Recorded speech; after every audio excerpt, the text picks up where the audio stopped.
Welcome along, listeners, to another of our 2020 Super League Testimonial Year celebrations. It's Mark here again, and this time, with a big happy birthday to this man as we release this episode, it's St Helens forward come occasional centre, Louie McCarthy-Scarsbrook. We'll bring you the lowdown on his career so far after we hear from the man himself. So, Louie, thanks for joining us on the Super League pod to talk about your testimonial year. Welcome to the show. Thank you very much. Cheers. Thanks for having me. Well, first thing to say is you're going to be pleased to know that there's no watershed for podcasts, so you don't have to mind your P's and Q's quite so much, Louie. That's perfect. Yeah, because I just said buggery to you, so there you go. So done. The first thing I want to ask you about is your story of how you got to this stage can't be typical in our game. I mean, how does a young footy-loving guy from East London end up being a rugby league star going into his 15th Super League season?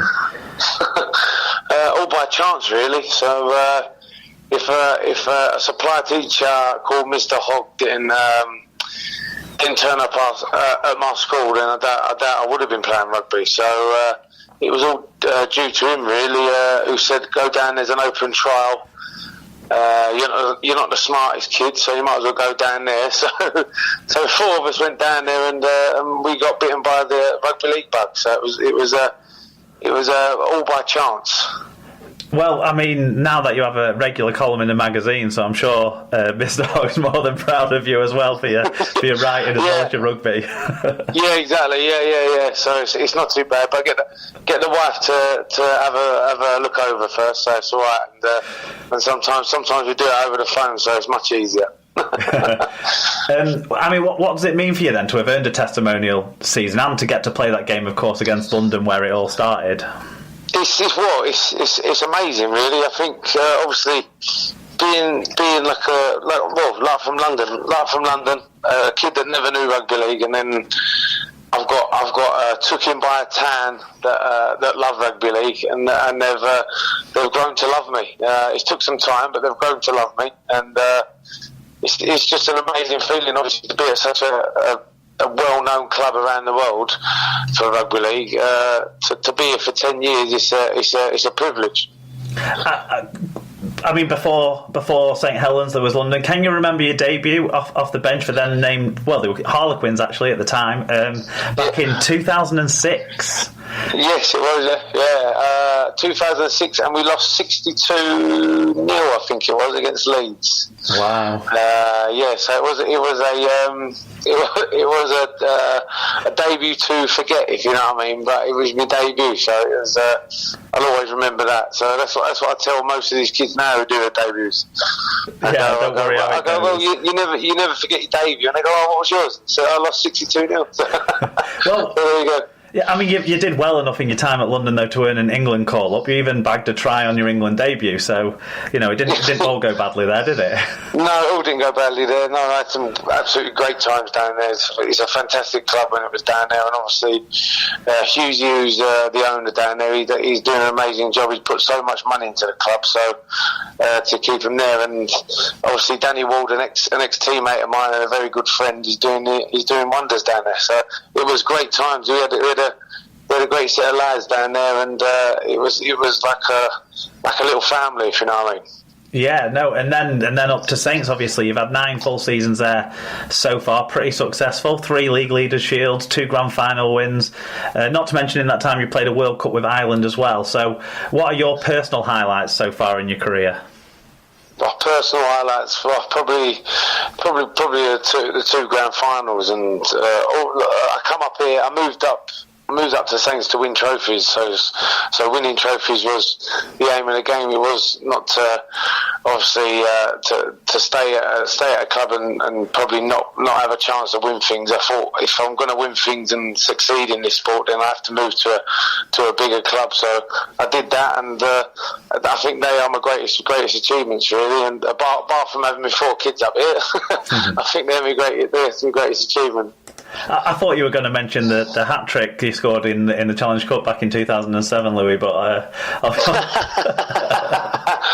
that was away in Perpignan. Pierre Donkey, wasn't it? Pierre Donkeys, yeah. That was memorable. 2 lengthers, so that was alright. Yeah. Sorry to remind you of this, but you turned 34 this week. Although. Do I? Do I? No, it's 28 again. You got it all wrong. It's 28, man. Well, I actually think your 2019 season was probably one of the strongest and most consistent ones you've had maybe since you were 28. I don't know, but for a long time, certainly. You've had a great season, playing in the forward all year rather than being shoved out into the backs every now and again. So, yeah, exactly. Yeah. No, it was a very good season. I think it's always easy when your team's playing well and we're winning games for fun. You know what I mean? And it was the last year's team was amazing. Like the go forward we had with all the things. So yeah, it was nice. Only a couple of times I got shoved out into centre, but it was a very good season for me personally as well as a group. Well, there must be some gas left in the tank then. So what goals do you have for the rest of your career? I think probably the goals I do have are probably to try and retire on my terms. I don't really want to have to retire, if you know what I mean. I want to when I know I've had enough. I want to retire really, but I don't see it in the future because I'm too fast and I'm still too strong for all these young kids. So they need to catch me up first. So that's all. And teaching them modesty as well along the way, I'm sure. Yeah, exactly. So you've got your game coming up against London this weekend, Sunday the 19th of January at the Totally Wicked Stadium. What other events have fans got to look forward to in your testimonial year?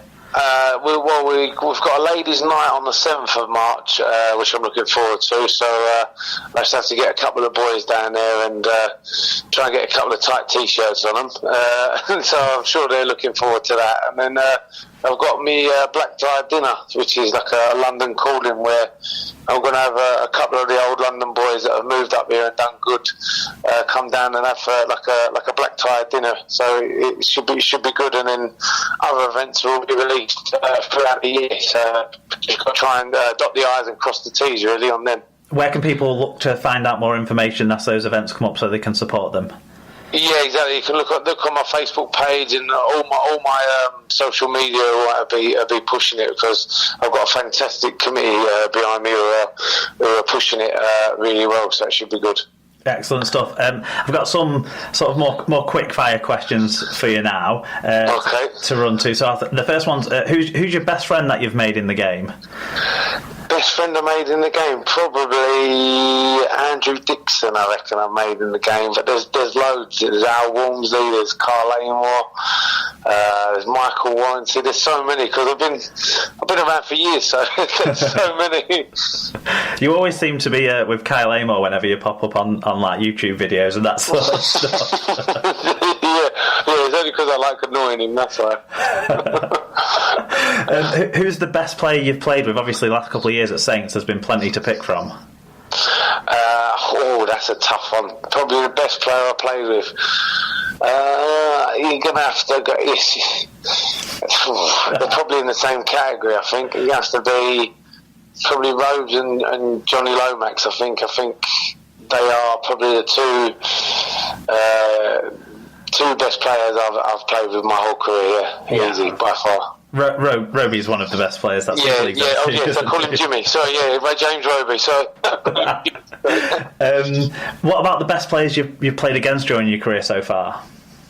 Played against? Oh, that's a good one. I'll probably have to say he played last night for in Rob Burrows one and then got cut in. So I think it's Jamie Peacock. I think he was a legend at the game he can still have a nit up or two. So he looked all right in the game for Rob Burrows. I didn't even see him have a carry and he managed to cut his head. I don't know what he was up to. That was Kylie Lulawai just coming in trying to kill everyone. But legend, so it's all right. What about obviously all fans of all teams listen to the Super League pod, so what about your favourite away ground to play at? Favourite away ground? I think because I've been the same for years. It's always been Wigan. I like going to Wigan, so I always like going to Wigan just because I'm a football fan inside, so I'll go and watch Millwall play Wigan, and I go there and I go, I played on there, my team's playing on there.